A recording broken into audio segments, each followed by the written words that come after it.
ఇక రాష్ట్ర వ్యాప్తంగా ఉన్న ట్రాన్స్పోర్ట్ చెక్ పోస్టులను రద్దు చేస్తూ ఉత్తర్వులు జారీ చేశామని రవాణా శాఖ మంత్రి పొన్నం ప్రభాకర్ అన్నారు. చెక్ పోస్టుల విషయంలో మరింత పారదర్శకత తీసుకొస్తామని చెప్పారు. రవాణా వ్యవస్థలో ఏఏ సేవలు మరింత వినియోగిస్తామని స్పష్టం చేశారు.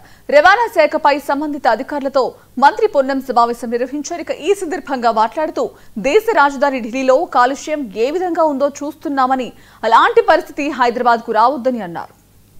డ్రైవింగ్ లైసెన్స్ తీసుకున్న వారికి ఒక ట్రాన్స్పోర్ట్ రోడ్ సేఫ్టీ మీద ఒక లెటర్ కూడా ఇట్లా రాసి వాళ్ళందరికీ సర్క్యులేట్ చేసే ప్రయత్నం చేస్తా ఉన్నాం. దీనికి సంబంధించి రోడ్ సేఫ్టీ మీద పెద్దలందరూ కూడా మంత్రుల్ని, గవర్నర్ గారిని పిలిచి విజయతో పాటుగా రోడ్ సేఫ్టీ క్లబ్స్ నేను మరొకసారి మీ ద్వారా రాష్ట్రంలోని అన్ని కాలేజీలు కూడా local transport officers road safety clubs colleges degree junior professional కాలేజీలు ఉంటే వాళ్ళు అక్కడికి వచ్చి దీని మీద కొంత అవేర్నెస్ క్రియేట్ చేయడం కానీ, రోడ్ సేఫ్టీ వల్ల ఎదురు వారిని కుదిరితే వాళ్ళ ప్రాణం ఎట్లా అవుతా ఉంది, ఎంతమంది హాస్పిటలైజ్ అవుతా ఉన్నారు, అటువంటి అంశాలను లెక్కలతో సహా చెప్పేటువంటి విధంగా అది ప్రయత్నం చేస్తాం. తర్వాత సెంట్రల్ గవర్నమెంట్ ఈ మధ్య ఒకటి క్యాష్లెస్ ట్రీట్మెంట్ స్కీమ్ కింద యాక్సిడెంట్ అయ్యి ఇక్కడ హాస్పిటల్లో జాయిన్ అయినా 1,50,000 రూపాయలని వాళ్ళకి ఇచ్చేటువంటి కార్యక్రమం. దీన్ని కూడా medical and health department, transport department, police తోటి ఒక అనుసంధానంగా రివ్యూ జరిగింది.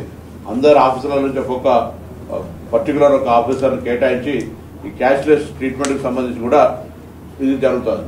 తర్వాత అన్నిటికన్నా ముఖ్యంగా డిపార్ట్మెంట్ స్ట్రెంథెన్ చేస్తూ రవాణా పరమైనటువంటి వినియోగదారులకు సేవలు అటు ఆన్లైన్ సేవలు ఇస్తూ, దాని తర్వాత ఎన్ఫోర్స్మెంట్కు సంబంధించి అంటే tax collection, tax revenue generation department మాది కూడా like other department, commercial tax or excise or revenue registration, అట్లా మాది కూడా ఈ రాష్ట్రంలో కొంత రెవెన్యూ కలెక్షన్ చేసి ఇచ్చేటువంటి డిపార్ట్మెంట్. కాబట్టి మేము ప్రాసెస్లో 112 మంది ఏఎంపీలను రిక్రూట్ చేసుకోవడంతో పాటుగా వాళ్ళకు 6 నెలల శిక్షణ, మొట్టమొదటిసారి పోలీస్ ట్రైనింగ్ అకాడమీలో ట్రైనింగ్ ఇప్పించి పాసింగ్ అవుట్ పరేడ్ చేయించి వాళ్ళందరినీ కూడా సర్వీసెస్ను కొంత టఫ్గా తీసుకునే విధంగా వాళ్ళను కూడా ట్రైన్ చేయడం జరిగింది. అదేవిధంగా 10 జూనియర్ అసిస్టెంట్లు, 4 ఆర్టీఓస్ కూడా గ్రూప్ 1 ద్వారా రిక్రూట్మెంట్ చేసుకోవడం జరిగింది.